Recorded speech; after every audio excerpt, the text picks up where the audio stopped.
Hello, today we're going to discuss the movement in Wuthering Waves, but instead of a mechanical point of view, we are doing it from a lore perspective. Alright, so let's start with flight and gliding. The glider we use in Resonator is that region's version of the Echo. The glider is, in fact, an Echo that is from the Gourd. I suppose that by placing our Gourd in the Resonator Nexus terminal, we upgraded this Echo, having two versions, a flight mode and the typical gliding mode. Though not advised due to resonators being built different, they can also fall from immense heights and be relatively fine. Not a typical method of traversal, but it is still in their arsenal nonetheless. Right, so flight and gliding was pretty self-explanatory. What about other movements such as wall running and double jumping? Well, wall running is also pretty easy as well. Resonators can manipulate their own frequencies, with Yuan Wu being like 75% more effective at it compared to other resonators.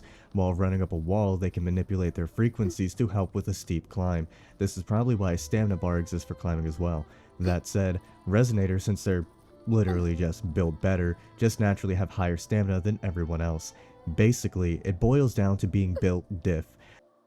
The ability to manipulate personal frequencies combined with having better stamina, strength, gripping, etc. makes climbing just a lot easier. This is also why they can double jump and seemingly change their momentum relatively easily in air. It's because they condense frequencies around their feet. There's even a little misty effect around the resonators when they do the air dash, and while wall running, you can even see the same air dash circle at their feet.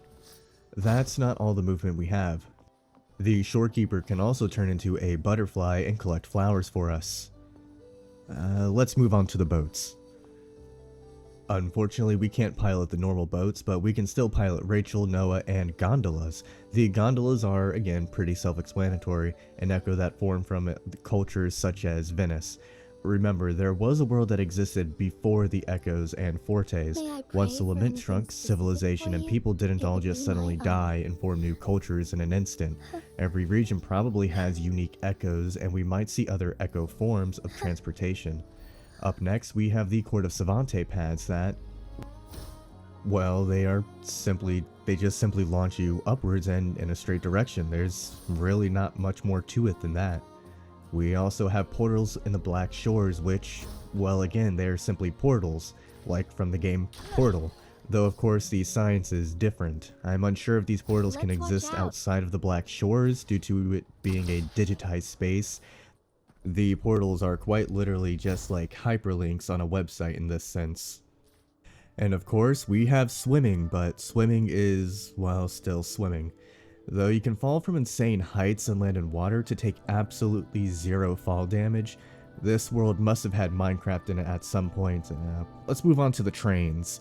Naturally, they have trains, but the trains in Resonator are echoes, again formed from a culture before it fully evolved into the current one.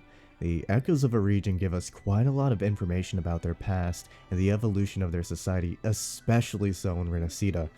Also, the trains here seem to run on a really tight schedule, going so far as to tell you to not board a train that is more than 3 minutes late. And also that there is a train that takes you straight to hell, and that in the Alvarado Bank Vault there is a statue that makes you turn schizophrenic, but that's besides the point. There is nothing wrong with Imperator, there was no second divinity, there is no war in Raguna. Oh, and the teleportation is a canonical thing we can do.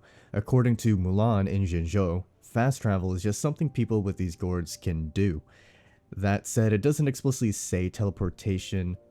It could just be the fastest possible route from point A to point B, but I find it kind of funny that resonators get special teleportation privileges that no one else has.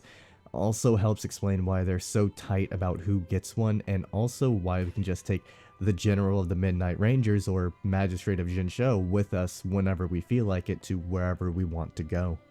But what do you all think about the teleportation? Do you think that it's a canonical thing that we can do, or do you think that it makes more sense as fastest possible route from point A to point B? And with all that, I'll see you all in the next video. Peace out.